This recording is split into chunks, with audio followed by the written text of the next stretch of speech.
So Maggie, we were talking about what one firearm might be right for one guy might not be right for the next guy. Mm-hmm. And oftentimes, as you and I stand here and talk about guns, and I've gone out and done reviews of guns, or I have top 10 lists, or we go to SHOT Show and comment on guns. Obviously, people, if I say, well, I don't like this gun, people will disagree. Mm-hmm. They'll say, well, I disagree. I have one and I've had it for 40 years and I love that thing. And that's normal. Yes. That's very normal. Yes. Because I might pick up a gun and be like, well, I love this thing. And you may pick it up and go, I hate this thing. And that's very normal. Yes. But I guess I'm kind of curious is that, I think it's been 8-9 years since I've been making YouTube videos. And out of, I don't know, would you guess how many varieties of guns there are on the market today? What would you guess, about 40,000 more, less? Oh my gosh. Are we even including the old stuff, new stuff, everything. Anything that you might be able to buy in a store today. There's more than that if we're also going to include the patents that have been buried or bought out and then retained by larger corporations and buried underneath all of the piles of paperwork and everything. There's probably more than that. There's a ton of designs out there. There's some that work better than others. So let's say, all the guns invented and that, of all the stores in the world you can walk into, of all the different varieties of guns you have.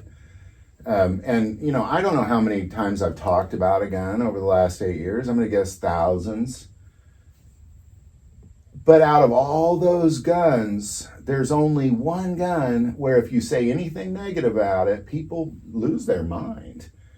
Do you know what gun I'm talking about? Where if you say, I don't like this gun, it just lights up. People can't stand the idea that you might have a problem with this particular gun. I'm just curious if you're going to guess. I already know what my particular one because I've said it before and people look at me and go, yeah, that one's a few tacos short of a grande meal or whatever. What's the gun? My gun is Glock. That's what I was going to say. Everybody loves it. If you say anything negative about a Glock, people lose their mind. No, not everybody, obviously, but a good percentage of people will be very upset. And you can say terrible things about Ruger, Smith & Wesson, SIG. You could go on and say terrible things about the other 40 to 100,000 guns that are all out there. And people say, well, I disagree. I like mine, but I appreciate your opinion or whatever. It doesn't work with Glocks. No, every major brand will have I'm not sure that this is the correct terminology, but it's like a cult following. Mm-hmm. Like you have loyal investors in that brand. You have just a loyal core group for any major brand. It doesn't matter whether it's a brand of home appliance, whether it's a brand of vehicle, or whether it's a brand of firearm or a brand of tools. You will have a brand following that will be very vocal in their love and adoration and appreciation for that piece of equipment, that tool, that model, that brand, whatever it is. Mm-hmm. And I do appreciate that because that is an amazing counterpoint and an opposite perspective from what I have personally discovered. So my personal facts and application of such are a little bit different than everybody else's. But yeah, do you think that, because if you look at the top 10 most sold handguns last year, you got like the SIG P320. Mm-hmm. I think there's 2 different Glocks that made that list. Mm-hmm. Maybe 3 different Glocks that easily made that list. So clearly there's a large percentage of people that own those guns. Yes. But I do believe that there's more SIG P320s sold last year than there were Glocks. I could be wrong. So if I say, and I say a lot of negative things about the P320, because I won't carry one. I mean, it might go off in my holster. There's like dozens of lawsuits about that around this country right now. Yeah. I might drop it and shoot somebody. So, but nobody has a problem with that. You see what I'm saying? Like if I say, I would never buy one of those because they're dangerous and terrible. People are like, I hear you. I love mine. Yeah. And that's all you hear. But if you but if I was to say, this Glock feels a little heavy to me, or just anything slightly negative. Yeah, I don't like the angle of the grip is a little something. Yeah, weird like I don't like to the size or something. Like you just say anything negative about it. People are very, very vocal. Very, very. But not in any other firearm that I've experienced so far. So the two brands that you have mentioned there, Sig Sauer and Glock, do you know what those two firearms recently have most in common? Both of those brands have law enforcement or military contracts. So you have a very, very large section of the population, not just an American population, but a global population, who are using these in conjunction because this is what the agency that they work for has a contract, and these are the guns that they're going to be using as service weapons. So you have a whole giant majority of the market that is already taught and trained on those firearms. They know the issues with them. They know how to work around those issues. They know how the practical applications of that firearm in their everyday life as it applies to their training and daily use, right? They're going to be very, very vocal if just some civilian and a YouTube reviewer from middle of nowhere Midwest says, by the way, I don't quite really appreciate or enjoy this particular brand.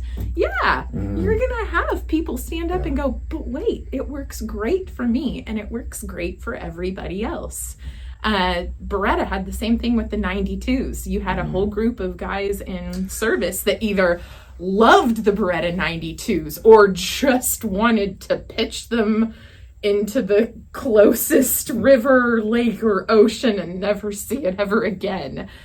Well, I find it interesting about Beretta 92 because I can say not as frequently, like a small fraction compared to Glock, but Beretta 92 is another gun that if you say anything negative about it, you will get some kickback. Yeah. Not like Glock, but you will get some kickback. It's the only, and I can't think of many other guns that I do get much, because most people, if they disagree, they'll just simply disagree or have I find mine wonderful, or something. It's on this side of the counter. I see it every day.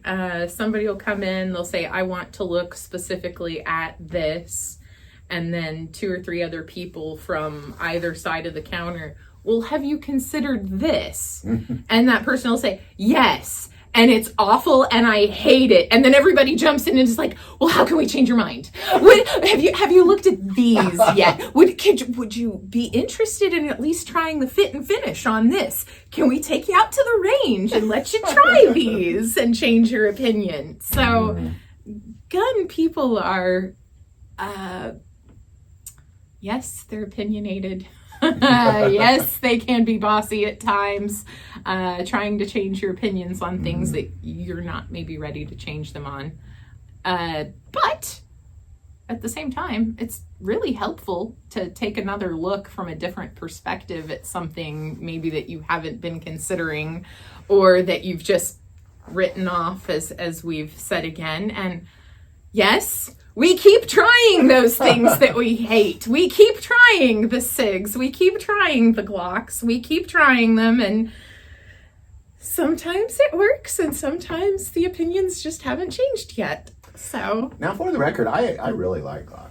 I like a Glock. I think there's a bunch of handguns that are better. So I don't particularly carry one, but I do see the attraction to them. I've owned, I think over the years, 3 different Glocks, and I've really liked all of them quite a bit. But again, I don't carry one because there's better stuff out there. But even a comment like that, because I don't care what gun you break out, there's a better gun out there. Oh yeah. I'm sure someday if you did this path of the best gun, eventually you'd lead to the greatest of all firearms, which would probably lead somewhere to John Browning. But it would, there's always a better gun. There's always something more accurate. There's always, especially for individual like because I may shoot a Glock okay, but I shoot this one way better. So So I don't know, maybe put it in the comments, like, why so upset if somebody disagrees with you on a Glock? Because that's really kind of the question mark that I had is, you know, criticisms come no matter what. And people are, you know, it just hits them like, okay, you know, I appreciate, I disagree. Don't you say nothing about my Glock. Like, it's like you crossed a line all of a sudden. Yeah, there. And with certain people. Yes. Yeah. So help us understand that. Yeah, what is that? It's not just Glock. There's a lot of brands that you get somebody that says something bad about it, and then somebody else will immediately pipe up and say, I have never had anything less than stellar performance, flawless accuracy. Go down the list. They have nothing but superlatives for. I guess it's just for some reason it strikes, it like pushes buttons, if that makes sense. You know, like you can have a disagreement and it pushes no buttons. It pushes buttons, and I don't know what that is. Like every time we make a Glock video, I'm kind of like. Polarizing, here it goes. Don't get flamed. Just light up the comments. It's just going to be. Trying to just share an opinion. It's going to be everybody jumping on the bandwagon, going, "Why? Why do you hate this so much?"